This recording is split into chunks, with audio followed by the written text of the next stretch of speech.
রাজধানীর উত্তরায় milestone school and কলেজে যুদ্ধবিমান বিধ্বস্তের 12 দিন পর আবারও শুরু হয়েছে প্রতিষ্ঠানটির কার্যক্রম। প্রতিষ্ঠানের কার্যক্রম শুরু হলেও ক্লাস বা পরীক্ষা এখনই বন্ধ রয়েছে। সকালে দিনের শুরুতে নিহতদের স্মরণে একটি অনুষ্ঠানের আয়োজন করে কলেজ কর্তৃপক্ষ। পরে কলেজটির অধ্যক্ষ জানান, সবার সহযোগিতায় ভয়াবহ দুর্ঘটনা পরবর্তী পরিস্থিতি কাটিয়ে ওঠা সম্ভব হয়েছে। মৃত্যু নিয়ে আর কোনো ধোঁয়াশা নেই, কোনো শিক্ষার্থী নিখোঁজ নেই। তিনি বলেন, যাদের মরদেহ তাৎক্ষণিক চিহ্নিত করা যায়নি তাদের ডিএনএ টেস্ট করে পরিচয় নিশ্চিত করা হয়েছে। শিক্ষার্থী ও অভিভাবকদের আতঙ্ক ও ভয় কাটানোর জন্য কাউন্সেলিং করা হচ্ছে। অভিভাবকদের অনুরোধে ক্যাম্পাস উন্মুক্ত করে দেওয়া হয়েছে। সবাই স্বাভাবিক পরিস্থিতিতে ফিরতে যাচ্ছেন। আগামী মঙ্গলবার থেকে যথানিয়মে শুরু হবে ক্লাস পরীক্ষা।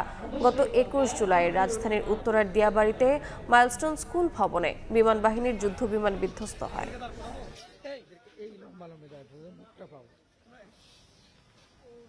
কোনো শিক্ষার্থী মিসিং নেই এই পর্যায়ে। এটা আমরা যাচাই বাছাই করে প্রত্যেকের বাসায় গিয়ে এটা সংগ্রহ করা। সো যেই নাম্বার নিয়ে একটা কনফিউশন ছিল অনেকের মধ্যে, আশা করি এই লিস্ট থেকে সেটা দূর হবে। আইডেন্টিফাই করা গেছে সবার